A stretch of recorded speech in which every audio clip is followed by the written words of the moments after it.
Hi friends, welcome to my channel. நம்ம சேனலில் நம்ம இன்றைக்கி என்ன பார்க்க போகிறோம்னு பார்த்தீங்கன்னா, நம்மலாம் சின்ன வயசில் இந்த ஸ்நாக்ஸ் தாங்க சாப்பிட்டு வளர்ந்துருக்கோம். கண்டிப்பாக யாரெல்லாம் இந்த மாதிரி சாப்பிட்ருக்கீங்கன்னு மறக்காமல் கமெண்ட்டில் சொல்லுங்கள். ரொம்ப ரொம்ப ஹெல்த்தியான சூப்பரான கம்பில் செஞ்ச ஒரு ஸ்நாக்ஸ் ரெசிபி தாங்க. எப்படி செய்யுதுன்னு பார்க்க போகிறோம். நம்ம குழந்தைங்களுக்குலாம் இப்போ ஸ்கூல் விட்டு லீவில் வீட்டில் இருக்காங்க இல்லைங்களா, கண்டிப்பாக இந்த ரெசிபியை செஞ்சு கொடுங்க. நல்லா விரும்பி சாப்பிடுவாங்க. ரொம்ப ரொம்ப ஈஸியாக எப்படி செய்கிறதுன்னு நம்ம இந்த வீடியோவில் போய் பார்க்கலாமாங்க. ஒரு அகலமான பாத்திரமாக எடுத்துக்கலாங்க. அதில் இந்த கப்பில் 1 கப் அளவுக்கு கம்பு எடுத்துருக்கேங்க. கம்பை நல்லா ஒரு வாணலில் போட்டு நல்லா வறுத்து எடுத்துக்கலாம். கம்பு நல்லா வறுத்ததுக்கப்புறமா சூடு ஆறிடுச்சுங்க. சூடு ஆறினதுக்கப்புறமா மிக்ஸி ஜாரில் போட்டு நல்லா நைஸாக அந்த மாதிரி பவுடர் மாதிரி அரைச்சி எடுத்து வந்துட்டு நல்லா இந்த மாதிரி ஜல்லடையில் போட்டு நல்லா சலிச்சு எடுத்துக்கலாங்க. நம்ம என்ன தான் மிக்ஸி ஜாரில் போட்டு அரைச்சாலும் லைட்டாக கொரகொரன்னு இருக்கும். கொரகொரன்னு இருந்தால் வாயில் கடிப்படுறதுக்கு கொஞ்சம் சிரமமாக இருக்கும். அதுக்காக தான் சிரமம் இல்லை, கொஞ்சம் நல்லா இருக்காது. நல்லா நைஸாக நம்ம வேணும்னா நம்ம நைஸாக அந்த மாதிரி ஜல்லடையில் சலிச்சு எடுத்துகிட்டு திரும்ப திரும்ப போட்டு அரைச்சிட்டு நம்ம பவுடர் மாதிரி எடுத்துகிட்டு வந்துடணுங்க. இப்போ பாருங்கள், மாவெல்லாம் கீழே கொஞ்சமாக தான் இருக்குது. நல்லா குருணை மாதிரி, கம்பு குருணை மாதிரி மேலே எவ்வளோ நின்றுருக்கு பாருங்கள். நம்ம இதையும் சேர்த்து நல்லா நைஸாக அரைச்சி எடுத்துகிட்டு வந்துடலாம். இப்போ பாருங்கள், பவுடர் நமக்கு இந்த அளவுக்கு தான் கிடச்சிருக்கு. ஒரு அகலமான தட்டாக வச்சு நம்ம சலிச்சு எடுத்தோம்னா ஈஸியாக இருக்கும்.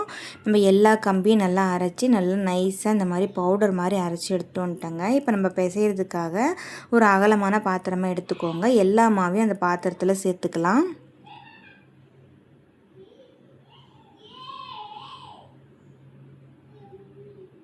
இப்போ மாவு எல்லாத்தையும் நம்ம இது கூட சேர்த்துட்டோம். இப்போ தேவையான அளவுக்கு இந்த சின்ன பவுலில் 1 பவுல் அளவுக்கு நாட்டு சர்க்கரை எடுத்துருக்கேங்க. ஏலக்காய் நம்ம பவுடர் மாதிரி போடணும் அப்படின்றதுக்காக ஒரு 1/2 ஸ்பூன் அளவுக்கு சர்க்கரை சேர்த்துட்டு அதை நல்லா நைஸாக அரைச்சி இது கூட சேர்த்துருக்கேன். ஒரு கைப்பிடி அளவுக்கு துருவன தேங்காய் இது கூட சேர்த்துருக்கேங்க. இப்போ இது எல்லாத்தையும் நம்ம தண்ணி சேர்த்தாமல் நல்லா வர மாவாக நல்லா இந்த மாதிரி கை விட்டு எல்லா பக்கமும் வர மாதிரி நல்லா மிக்ஸ் பண்ணி எடுத்துக்கணும். இப்போ பாருங்கள், எல்லாத்தையும் நம்ம நல்லா மிக்ஸ் பண்ணி விட்டுட்டோம். உங்களுக்கு இனிப்பு கூட குறை வேணும்னா பார்த்து சேர்த்துக்கோங்க. நான் சொன்ன இந்த அளவு கரெக்டாக இருக்கும். இல்லை உங்களுக்கு அதிகமாக வேணும் அப்படின்னாலும் நீங்கள் இன்னும் அதிகமாக சேர்த்துக்கலாம்.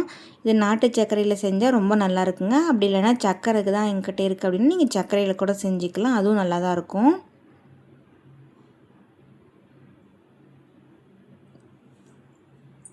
இப்போ கை பொறுக்கிற அளவுக்கு சுடுதண்ணி கொஞ்சம் எடுத்து வச்சுருக்கேங்க. கொஞ்சம் கொஞ்சமாக அந்த மாதிரி தண்ணி தெளித்து மாவு நல்லா பிசைஞ்சு எடுத்துக்கலாம்.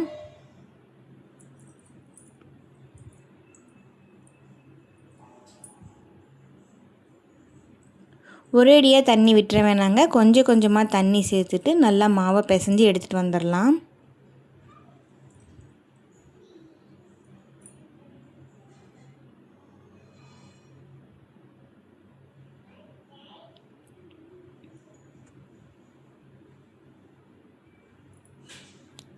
இப்போ பாருங்கள், கொஞ்சம் கொஞ்சமாக தண்ணி தெளித்து நம்ம இந்த அளவுக்கு நல்லா ஈரப்பதமாக பிசைஞ்சு எடுத்து வச்சுருக்கோம். கொஞ்சமாக கையில் மாவு நம்ம எடுத்துகிட்டு உருண்டை பிடிச்சோம்னா உருண்டை பிடிக்க வரணும். அதுதான் கரெக்டான பக்குவம் நமக்கு.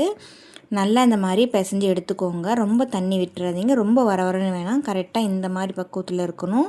கையில் நம்ம இப்படி கொஞ்சமாக எடுத்து உருண்டை பிடிக்கிற பக்குவத்துக்கு இருந்தால் நம்ம கரெக்டாக பிசைஞ்சிருக்கோன்னு அர்த்தங்க. இப்போ பாருங்கள், நல்லாவே உருண்டை பிடிக்க நமக்கு வருது. இப்போ நம்ம இட்லி தட்டில் உருண்டையாக வேணாலும் பிடிச்சி வச்சுக்கலாம். அப்படி இல்லைனா கொல்லுக்கட்டை நம்ம பிசைஞ்சு வைப்போம் இல்லைங்களா, அந்த மாதிரி கையில் நல்லா பிடி கொல்லுக்கட்டுற மாதிரி கூட செஞ்சு வச்சுக்கலாம். உங்களுக்கு என்ன மாதிரி பிடிக்குமோ நீங்கள் அந்த மாதிரி செஞ்சு ஆவியில் வச்சு வேக வச்சு எடுத்துகிட்டு வந்துடணுங்க. நான் பாதி கைப்பிடி கொல்லுக்கட்டு மாதிரி செஞ்சுட்டேங்க. பாதி இது உருண்டை மாதிரி லட்டு மாதிரி செஞ்சு வச்சுருக்கேன். குழந்தைங்களுக்கு என்ன மாதிரி வேணுமோ அந்த மாதிரி சாப்பிடட்டும் அப்படின்றதுக்காக. இப்போ பாருங்கள், ஒரு 2-3 உருண்டையாக செஞ்சு எடுத்து வச்சுக்கலான்னு உருண்டையாகவும் பிடிச்சி வச்சுருக்கேன்.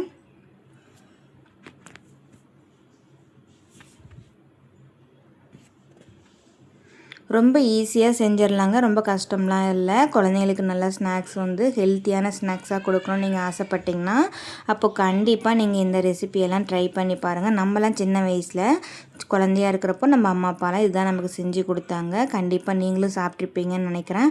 அப்படி யாராவது சாப்பிட்ருந்தீங்கன்னா மறக்காமல் கமெண்ட்டில் சொல்லுங்கள். இப்போ பாருங்கள் எல்லா மாவையும் நம்ம நல்லா உருண்டை பிடிச்சி நல்லா பிடிக்கோல் கட் மாதிரி பிடிச்சி எடுத்து வச்சுட்டு நான் ஒரு பிளேட்டில் வந்து பிடிக்கோல் கட் மாதிரியும் ஒரு பிளேட்டில் வந்து உருண்டையாகவும் செஞ்சு எடுத்து வச்சுருக்கேங்க. நல்லா மேலே துணியெல்லாம் நல்லா மூடிட்டு இட்லி தட்டில் வச்சு ஒரு 10 நிமிஷம் வேக வச்சு எடுத்துகிட்டு வந்துடலாங்க. நல்லா கமன்னு மணமாக சூப்பராக நமக்கு தயாராகிருந்த ஸ்நாக்ஸ் ரெசிபி. இப்போ 2 பிளேட்டையுமே நம்ம இட்லி தட்டில் வச்சுட்டு மூடி போட்டு விட்டுடலாம். ஒரு 10 நிமிஷம் நல்லா வேகட்டும்.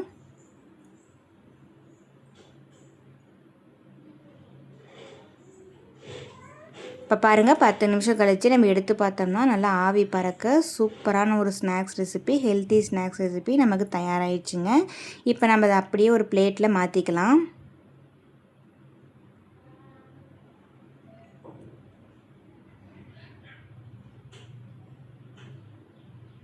ரொம்ப ஹெல்த்தியான ஸ்நாக்ஸுங்க. கண்டிப்பாக நீங்கள் உங்கள் வீட்டு குழந்தைங்களுக்கெல்லாம் செஞ்சு கொடுங்க. நல்லா விரும்பி சாப்பிடுவாங்க. நம்ம இனிப்பு சேர்த்து செய்கிறதுனால இவங்க வந்து வேண்டாம்லாம் சொல்ல மாட்டாங்க. கண்டிப்பாக சாப்பிடுவாங்க. நீங்களும் செஞ்சு சாப்பிடுங்க. ரொம்ப சூப்பரான ஒரு ஸ்நாக்ஸ் ரெசிபி எப்படி செய்கிறதுன்னு நம்ம அந்த வீடியோவில் பார்த்தோம். இப்போ எல்லாத்தையுமே நம்ம ஒரு பிளேட்டில் எடுத்து வச்சுக்கலாம்.